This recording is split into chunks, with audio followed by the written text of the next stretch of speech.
semuanya, saat ini kita sedang berada di Festival Kerajaan Jambu Lipo, Kabupaten Sijunjung, Sumatera Barat. Nah, di mana salah satu rangkaian kegiatannya itu adalah melaksanakan lomba masakan tradisional. Dan saat ini kita tepat berada di depan ibu-ibu yang sedang melaksanakan lomba masak, dan prosesnya itu dilaksanakan semuanya serba tradisional. Dan kita akan coba wawancara ibu-ibu ini dari dekat, bagaimana dan apa saja yang mereka masak dan alat-alat yang mereka gunakan. Ayo, sekarang kita menuju ke ibu yang ada di depan kita ini. Masak apa, Bu? Gulai? Gulai gelinggang. Nah, ibu-ibu sudah memasak gulai gelinggang. Jadi wajib ibu pakaian tradisional, Ibu.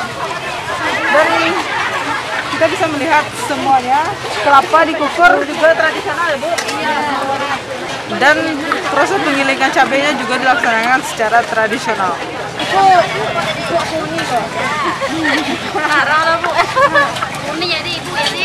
Kita bisa lihat beginilah proses ibu-ibu yang sangat antusias melaksanakan lomba masak Festival Jambu Lipo. Jadi nanti kita akan lihat hasilnya bagaimana setelah beberapa saat. A few moments later.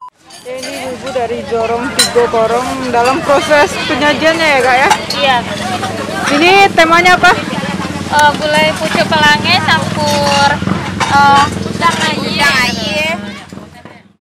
Kegiatan yang dilakukan adalah masakan tradisi, di mana masakan tradisi Botaro, yaitu masakan yang lalamo, yang dak lapu di hujan, dak lakang lekane.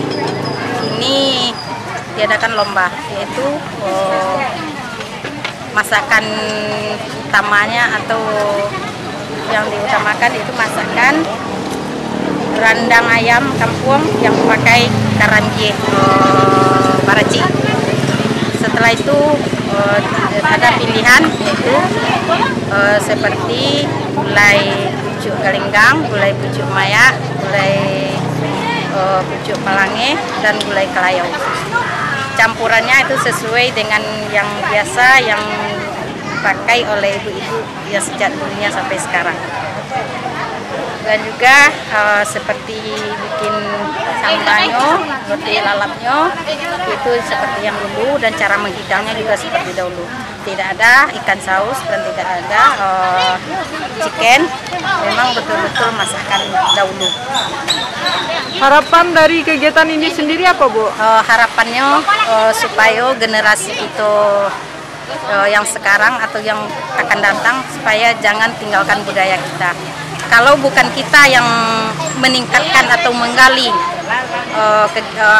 sejarah kita, tidak akan mungkin orang lain untuk meningkatkan adat kita atau masakan kita. Untuk itu kami berharap pada generasi muda yang sekarang pengen datang, kita selalu meningkatkan atau menggali masakan tradisi kita, karena itulah ciri khas kita. Dan tak lupa pula seperti masakan tradisi itu godok bui, itu tidak ada di negara yang lain, cuman khusus di Botaro godok bui.